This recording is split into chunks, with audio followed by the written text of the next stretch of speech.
Ancestry is on a mission to improve its users' experience, and I'm excited about at least one thing we're going to talk about next.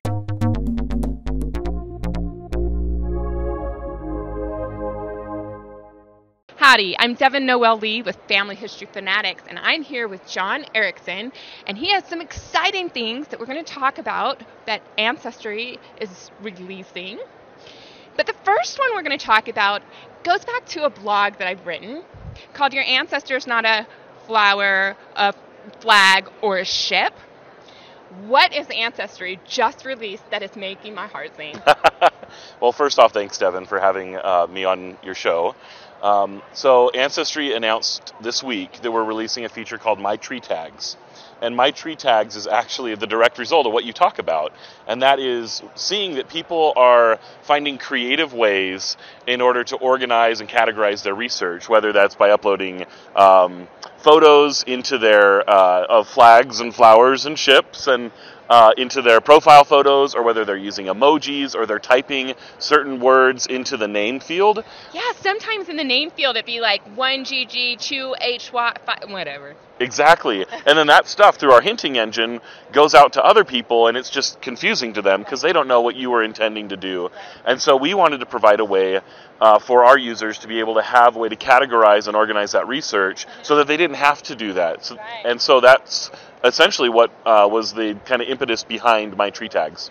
So it would be very helpful if we stopped putting those crazy things, because it messes up the ability to have a good experience in the search, because a lot of your hinting is based on the name, and if you've got crazy junk going on. Exactly, and that's what our goal overall is to give all of our users the best tools possible to do what they need to do and not have to find creative workarounds. It's amazing that people have found such creative workarounds, but we want to understand how we can help everyone do their job better so that we can give you the tools so that you don't have to do those things. Okay, so what do I do instead of, well, actually what does somebody else do instead of using a ship or a random picture? Yeah, so we have, within the My Tree Tags feature, we have 20 what we call universal tags.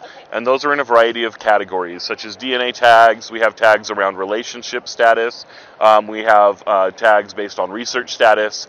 And so we encourage individuals to go in and add those tags to the individuals. So, for instance, if you've hit a brick wall, you can add a tag for a brick wall. Okay. Or if you have someone that was an immigrant, you can tag them as an immigrant. And that way you don't have to use an emoji of a brick or a picture of a ship to indicate that status. And then those become available to search and filter on your tree. And so you can easily come back in and do a quick search to find all of your immigrants in your family tree. Or you can come back to all of your brick walls and quickly get back to researching so you can bust through that brick wall. So as far as research categories like unverified, is that a one or no? Yes. Okay. So we have unverified, validated, etc. And our goal with those is to be able to have other people, when they see the node that you're working on, the person that you're working on, they can see if this is a hypothesis or unverified, or if this is someone that you have validated and that you feel is correct. And that way, the hope is that by seeing that, they make decisions on whether or not they should add that to their own tree. So the goal is to make that more visible and to help people all throughout the Ancestry ecosystem be able to do better research. So will this appear, so when you do a search and it has potential trees, when do the tags show up? In that merge the two trees field or somewhere else? Help me visualize. Yeah, so it shows up when you go to view that person on that other individual's tree. Okay. So you have to go to the tree, not to the merging page. Correct, not to the merging page yet. And so this feature's in beta. Did he just say yet? This feature's in beta, and so we want to hear what works for people, what doesn't work, what they'd like to see.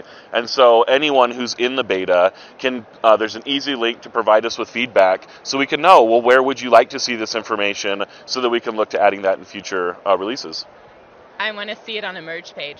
Okay, thank you for that feedback. I'll make sure that the team knows that. hey, we got to take advantage of the opportunity to chat, Exactly. right? And that's the key, is this is all from talking to customers. And that's what we really want to emphasize, is these tools wouldn't exist without a very excited and engaged user base giving us feedback, telling us what they're looking for and what jobs they're trying to do, and us going back to the drawing board and saying, well, how can we help them do that job better?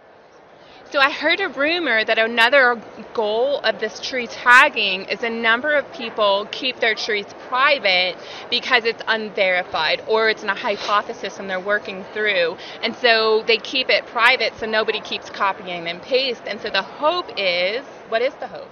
Yeah, so the hope is, for those that feel comfortable to do so, to know that by tagging something as unverified or hypothesis, that they could feel more confident in sharing the hard work that they've done with individuals. Because the reality is, genealogical research is never done. It is a never-ending quest, and there's so much to share, and we totally recognize why people are scared to propagate information that they haven't completely validated. And so we feel like this is a way that can help some individuals to be able to feel more comfortable with sharing that. And you know what? I have a feeling that I might actually look at member trees because most of the times I don't like them because they're not very sourced or they're not tagged or they have all this junk. So maybe this is a way to move us forward. And that's our hope, and that's a big goal of ours this year, is to find more and more ways that we can, one, help those who are really dedicated to documenting everything feel more comfortable with sharing, but also help those who are just getting started understand better how they can do research in the correct ways so that the system just continues to get more accurate and more improved for everybody. Okay, so I don't want to use up all your time talking about this, but you can kind of tell I could them talk it's about it all day. But tell me something else that you really want our viewers to start experimenting and practicing with. Yeah, so definitely I know you have a lot, but you got to chew. You have two more. Okay, I get two more. Yeah. So definitely use my tree tags, and we'll talk a little bit about at the end, if we can, about how to get signed up.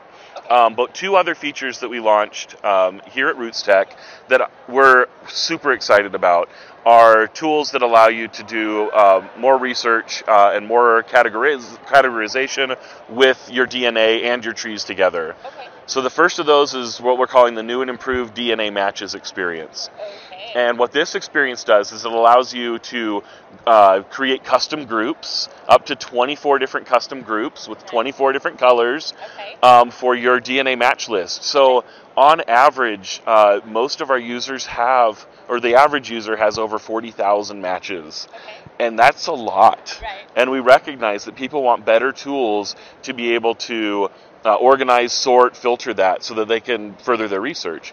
And so I like this. So let me tell you what I've been doing. So I even have a video about a hack to tag your individuals on your match list. But this would be able to, because they don't show up in the DNA circle. So I just put, in the note field, I'll put Townsend lines or clay ball. But you're telling me now I can create a little circle of my Townsend, so I know where my Townsends are, or my Geislers, yes? Yes, so you can create a custom group, assign it whatever color you want out of the 24 we have, and call it your Townsend line. And then you can go and assign any match that you have that's in that line to that group. I like it. Do you have the color burgundy or maroon? It's a good question. I'm not quite sure what the exact color names are for each of the colors, but I'm pretty sure you'll find something you like. If not, I can tell him, right? Yes, exactly. Give us feedback. Now, when we make the circle of the matches, does it work like the old circles whenever somebody kind of connects, it'll automatically, or is it just me filtering through?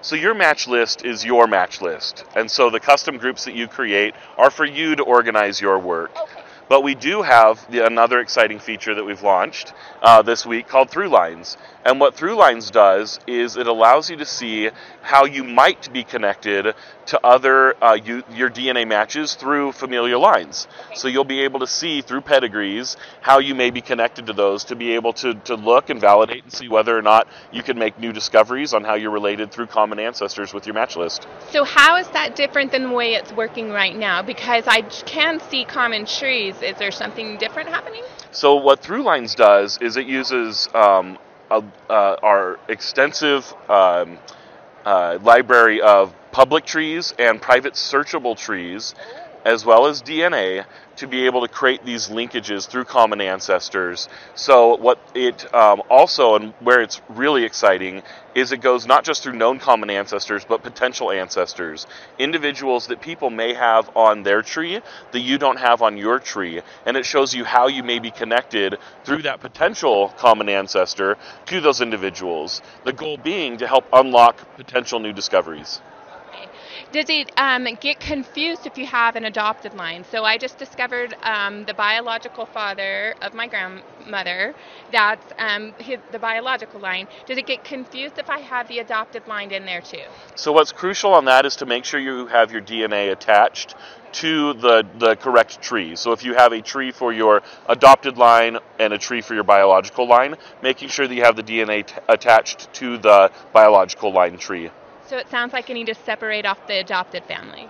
So yes, at this point in time, in order to make sure that the correct linkages are made, and again, these features are all in beta that we launched, and so we're continuing to look at ways to improve that to make sure that we're taking into account those relationships. So maybe I can tag the adopted line in the future, and then it can ignore that I put it adopted. I don't know. But like you said, it's beta. We get to go play, is what you're telling me. Exactly. Play and give us feedback. Okay. Well, how can we get signed up for these beta features? So Thru Lines is, while it's in beta, it launched for all of our eligible customers. And so that's live today. You go into your DNA homepage, and you'll see a section on the page dedicated to Thru Lines. You click in there and start playing. Okay. The other two features are available through our new Ancestry Lab page, which is found at ancestry.com/beta. And you can opt in and opt out to betas for both My Tree Tags and the new and improved DNA Matches experience. Wonderful. I'll make sure I put that in the descriptions for those of you who just want to click. Excellent.